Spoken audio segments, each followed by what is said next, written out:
So mga kabunso, your blue margarita. Cheers!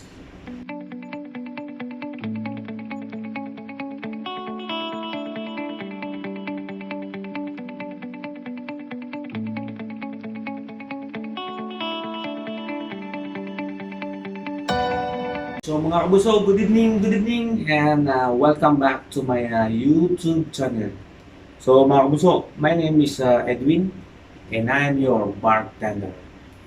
So mga kabuso, for tonight, I'm gonna show you how to make a blue margarita. So for the blue margarita, we need this tequila and blue curacao and lemon juice, and of course my sugar and my jigger. So for this time, I will use also this rock glass for the blue margarita. So you need salt on the rim. So I will put first salt on the rim.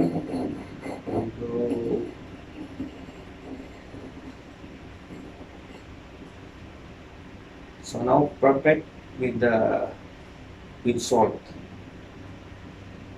So for the blue margarita, let's start.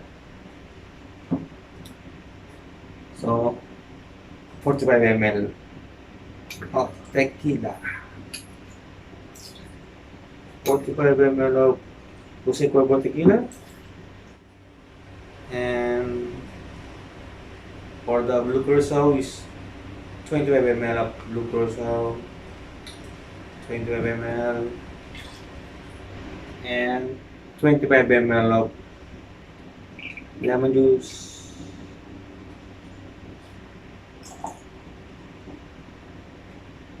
and ice.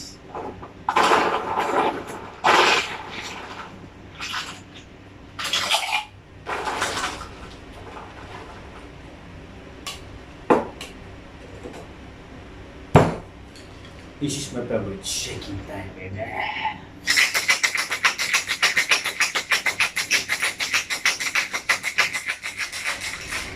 For your shaking time is like us 8 to 10 seconds only. And for your rock glass, make full of ice. Full of ice. Okay.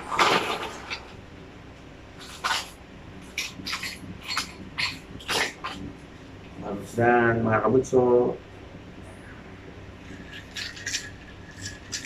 take a look. Here we go. Wow, nice color.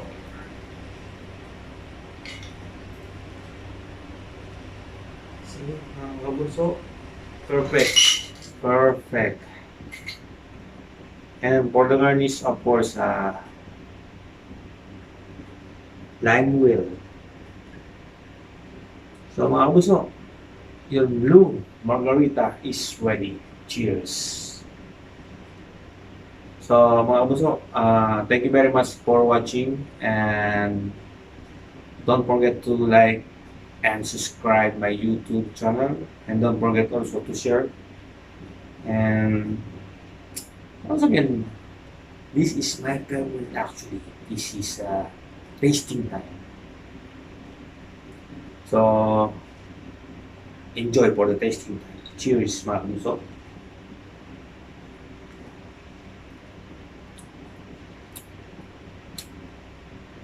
Nice. Sweet, sour, salty,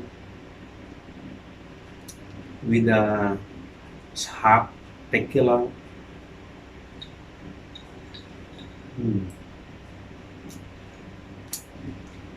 So mga kabuso, your blue margarita. Cheers!